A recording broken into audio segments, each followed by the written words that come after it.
All right. Well, everyone, we're back for season 3 of the Heromaker Podcast. This is Laurie Nichols. I'm your host. I'm here with Ann Chow, my lovely co-host who is up in Banff.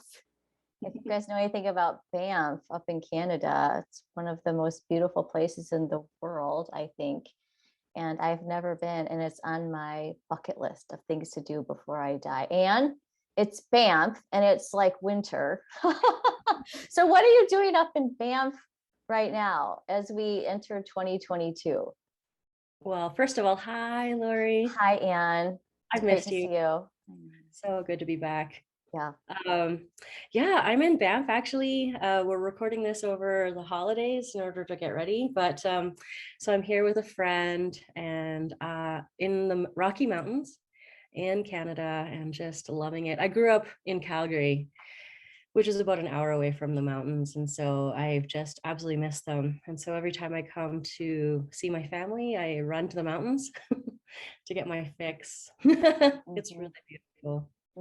It is. And I have to tell you that I've been for months and months and months, I've just been researching like trips. I hop on Expedia and then I hop on like Airbnb, and I'm trying to like get a vacation for our family, and it hasn't happened yet. So I'm like living vicariously through, I guess, you and through what I see on Expedia. Well, yesterday I had an elk and bison hamburger. Oh, how was that?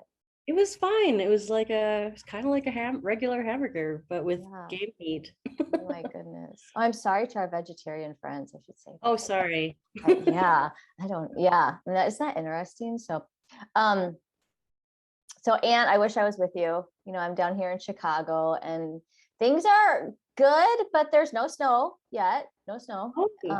In towards the end of December here. So we're hoping, our kids are hoping at some point we'll get some snow. And you guys, as we kick off season 3, we have an amazing lineup of people we've already started to interview from all over, doing amazing things. People who are dealing with a foster care issue, with incarceration issue, with books. We talked to this woman in the Bronx who has a mobile bookmobile, which is amazing, with this woman who's doing Black liturgies. We're going to have an Olympian on the podcast this season, somebody from the Gary Sinise Foundation talking about veterans. It's going to be amazing. So we are excited to share this journey with you all. So welcome back to that.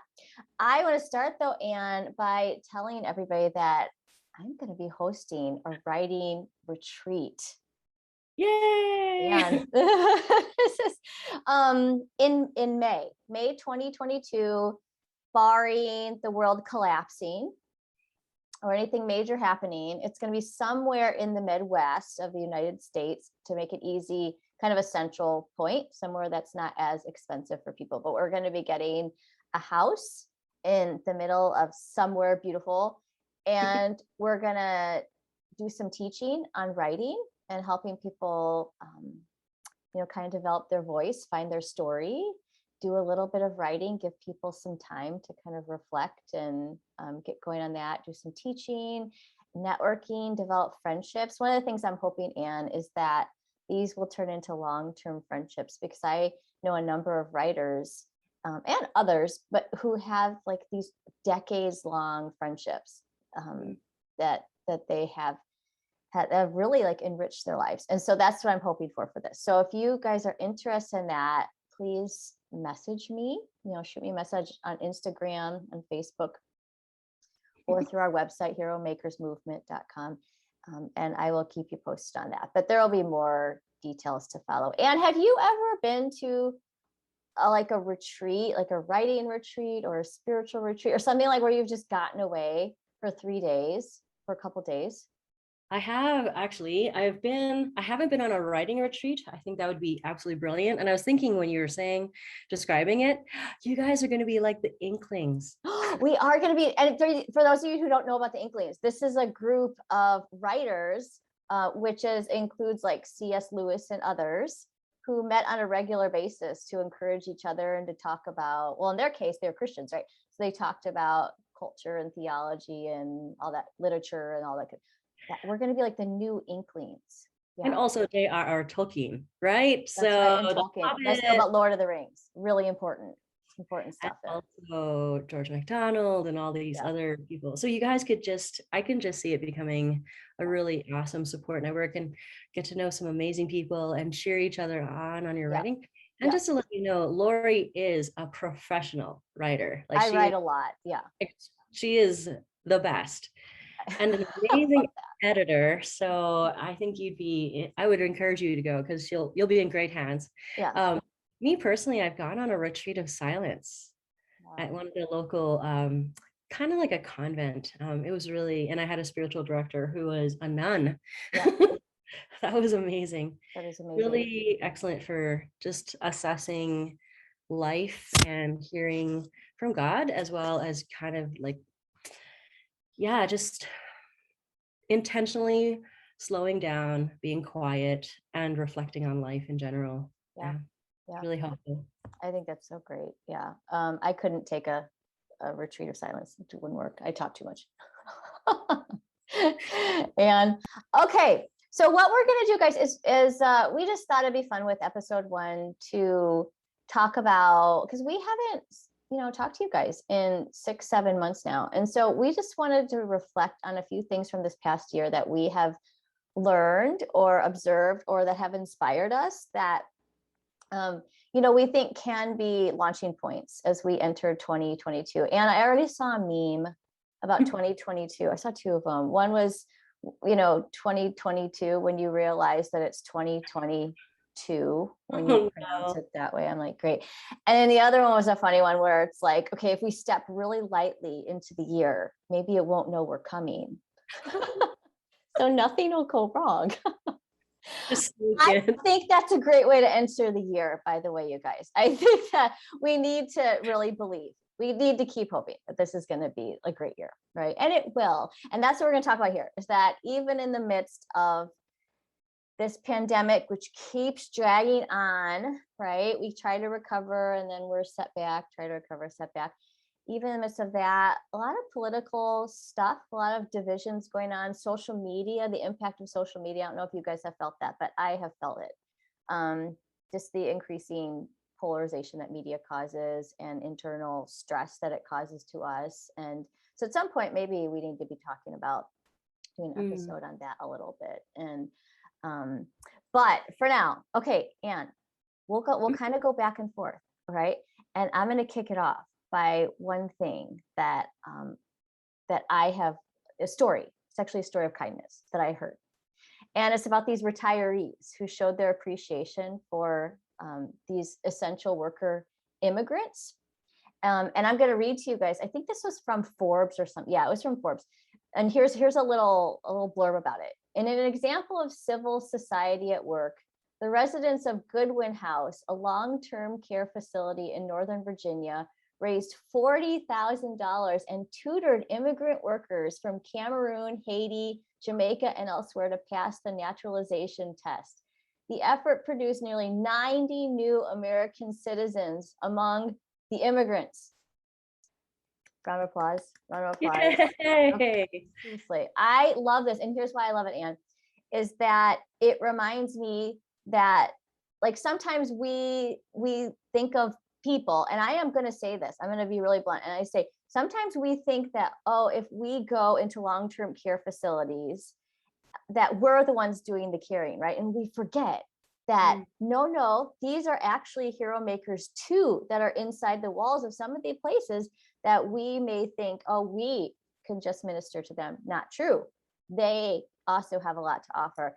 And I love that, because they took their time, they took a major cultural issue, and they did a little bit, and now 90 new people from places of conflict and places of poverty.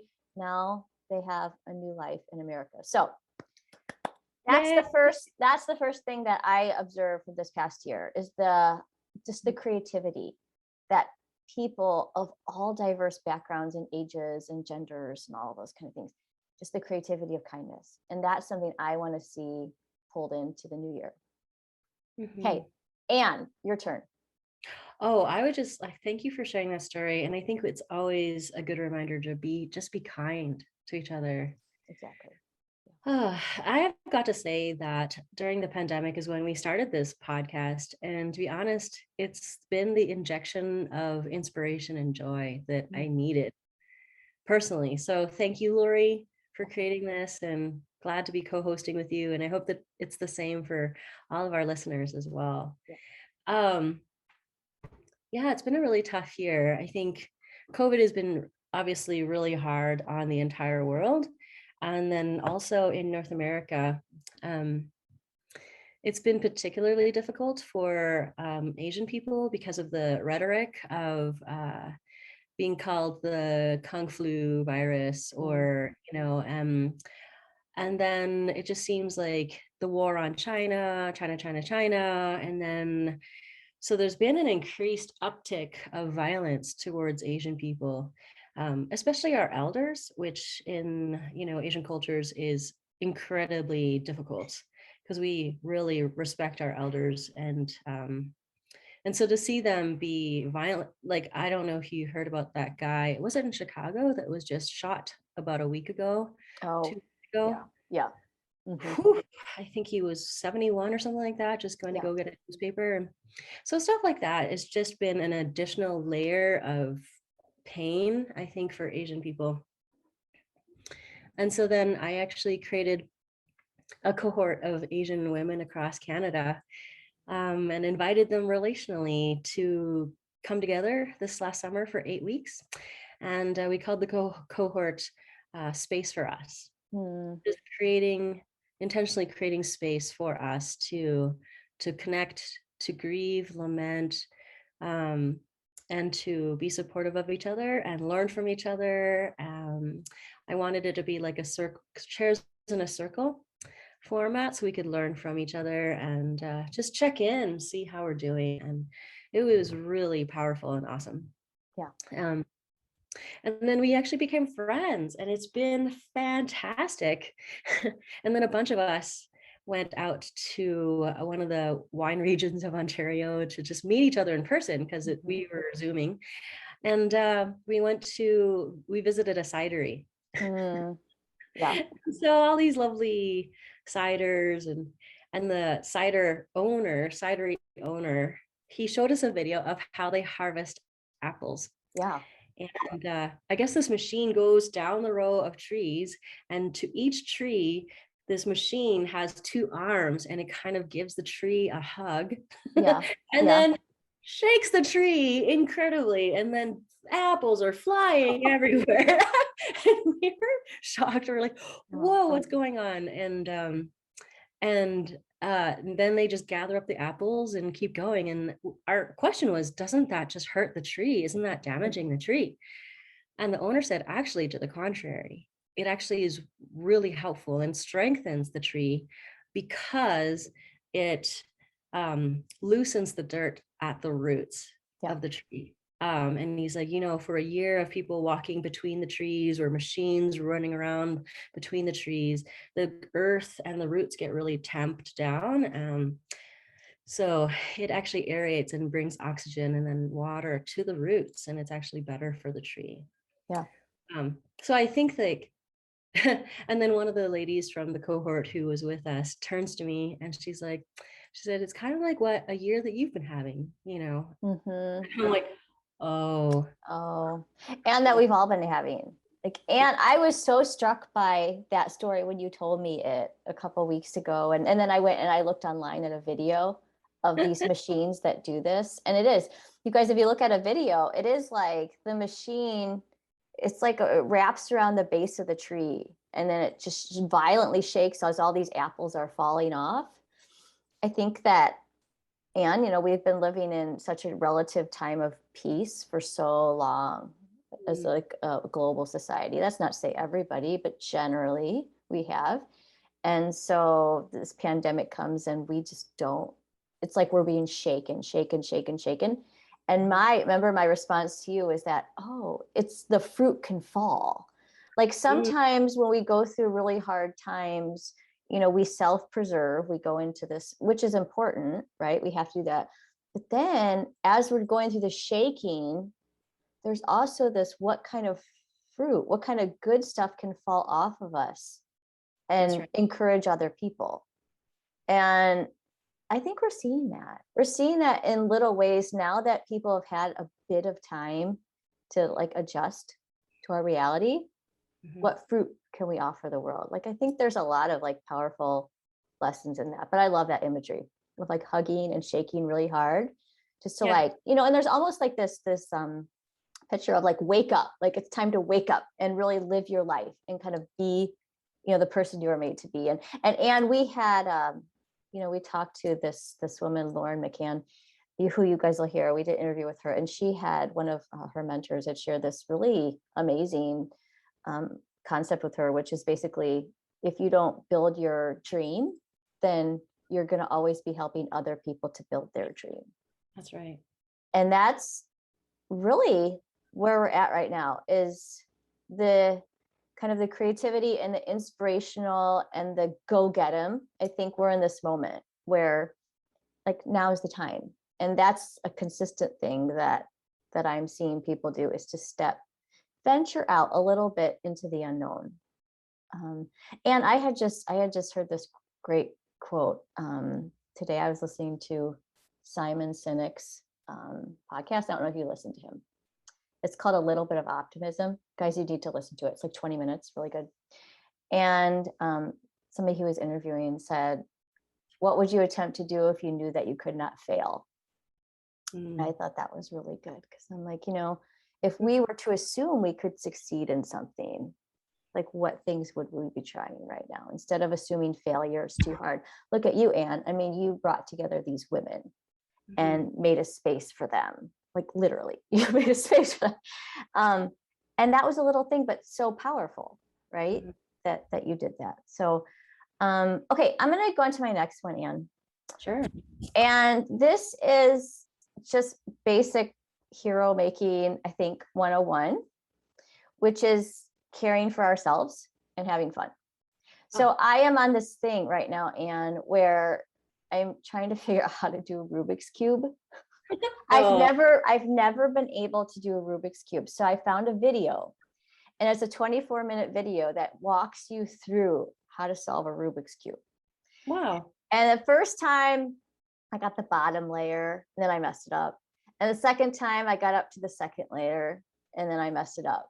But I'm having such a good time doing this new thing and challenging myself in a new way that I just normally wouldn't. Like I'd normally be gravitating towards all these other things, but I'm like, my son got this Rubik's Cube in like a gift bag, and then he messed it up, and he's like, well, can you fix it? I'm like, no.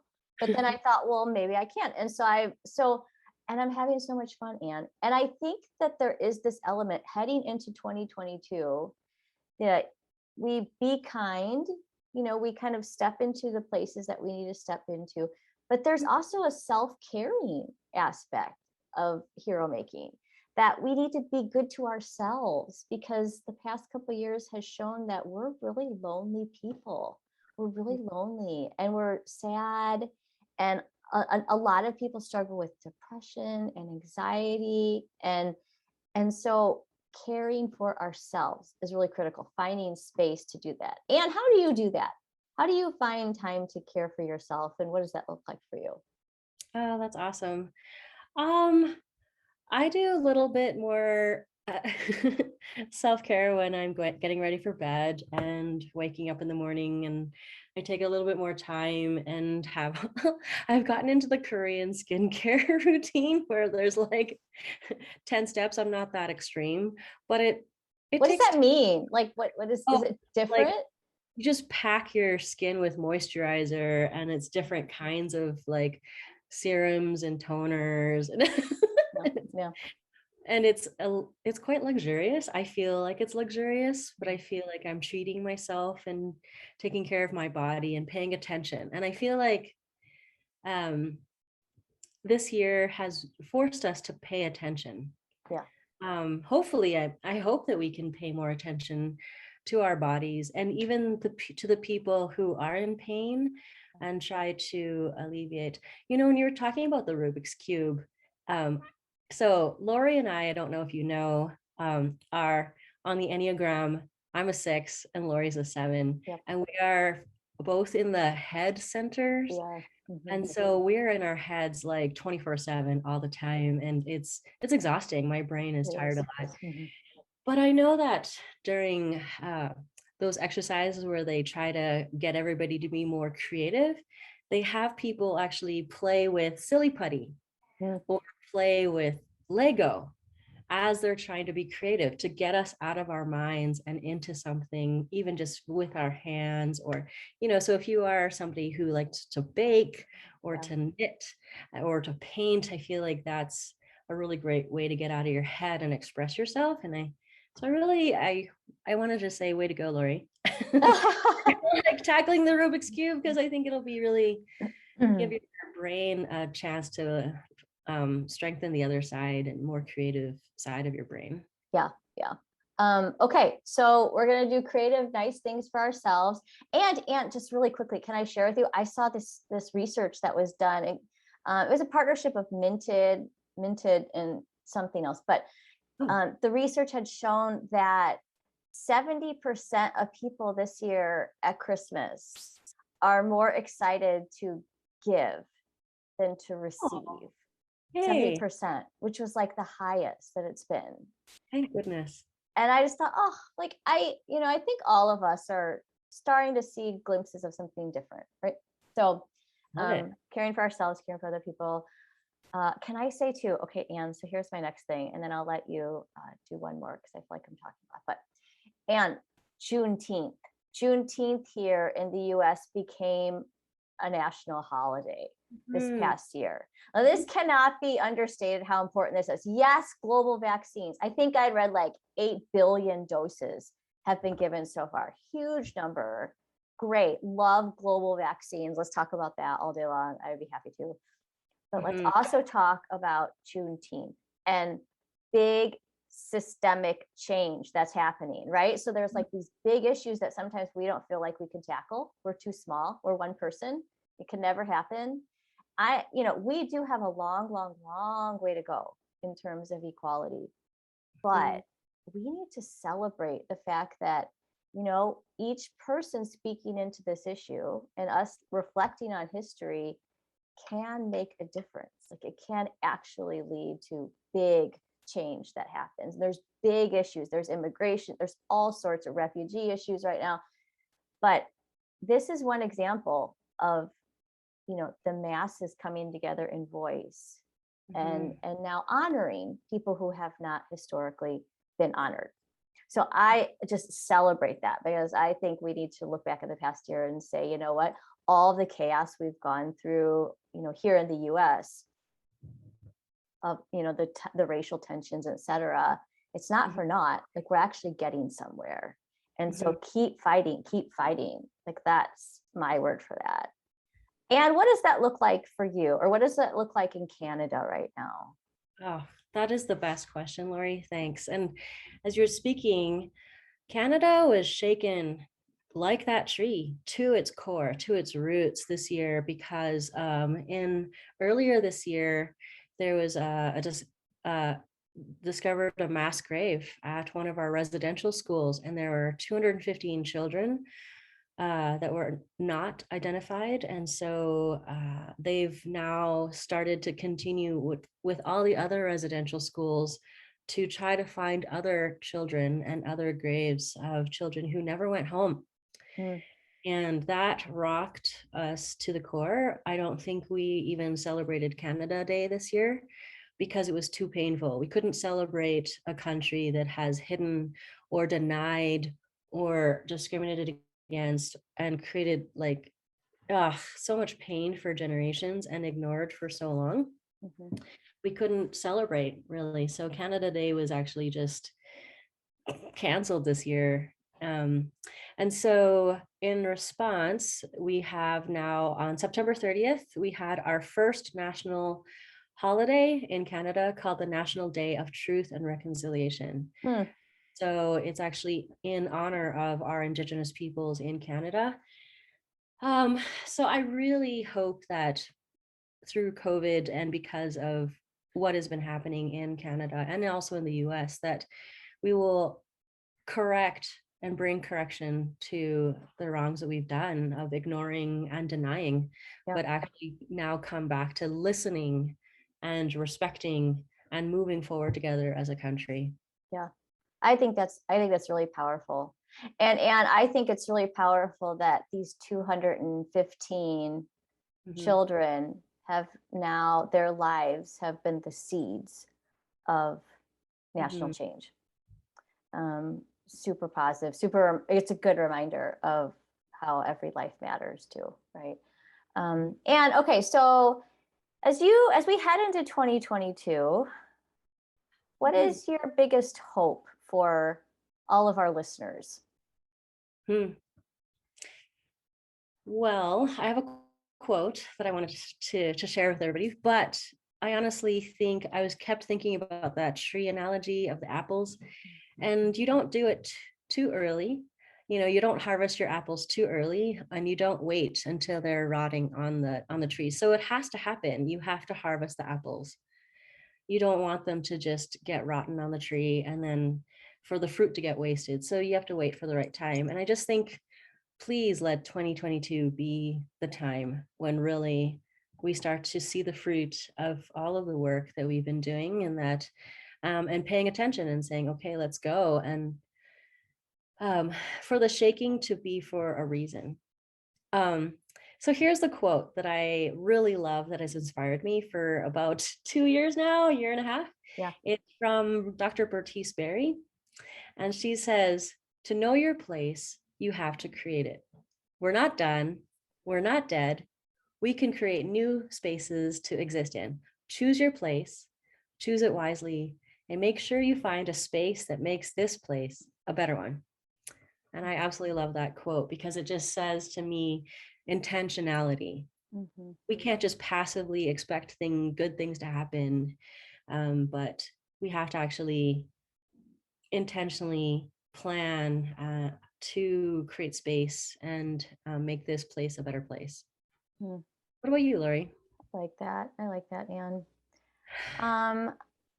As we head into 2022, I hope that everybody who's listening doesn't feel defeated. There is something about resetting the new year, and it is just a turn of the calendar, but it's more than that, in the sense that I think humans are very resilient. We're very resilient people, and there's always opportunities for change. Now I think of there's a woman who works for the National Park Service, Ann, and she's 100. She's 100. Betty Suskin, I think her name is. And she began working with them when she was 80, and now she's 100. And I love that because I feel like it's never too late to implement change, to do good things, to make our world better, and to follow our dreams. And so I hope that as we all enter 2022, there is an expectation that we are going to find creative ways to change people's lives. And we are going to find ways that we can heal from our lonely, broken spaces. And, I want you guys to know you're not alone. You're not alone in any of this. I was listening to a podcast, and they were talking about how, people, when they go through some great trauma like a war, they go through it together. But nowadays, with all the little traumas, people are going through it alone. And so, which is way harder, right? We have to do this together. So maybe that's my other hope, Ann. I think my first hope is that we wouldn't feel defeated. And then my second hope is that we would find ways to do things together and rebuild the communities that we have lost over the past couple of years. And how do we make space for that? So those would be my two hopes. But okay, guys, we gotta wrap this up, and we are gonna be dropping episodes. We're going to try for every week. It may end up being every other week. Be gracious to us because Ann and I both have other jobs, and this is a side project. But I do want to remind you guys, we have a Patreon page. So Patreon, if you go to the website, heromakersmovement.com, you guys will see a link to the Patreon page. So the more Patreon people we get. If we get money, then maybe we can start doing these more. But in the meantime, just know that we are going to keep doing these, and we love you guys. And we hope that all of the episodes in this season will really inspire you to make 2022 an incredible year in small ways and in big ways. And as always, we would love to hear from you. So as the season rolls on, please feel free to send us a message, either of encouragement or of grumbliness if you hated something. And also, if you have people that you think we need to talk to, we would love to hear from you. And that's it. I think, Ann, anything else that you want to say in this opening episode? Yeah, well, welcome back to season 3. Welcome. We are excited. And yeah, just be kind. Be kind. Yeah, exactly. Okay, you guys, I'm going to find some kind of like filler of like some noise banking thing to put into this episode that you'll hear right now. All right, we'll see you guys throughout the season. Take care. Bye.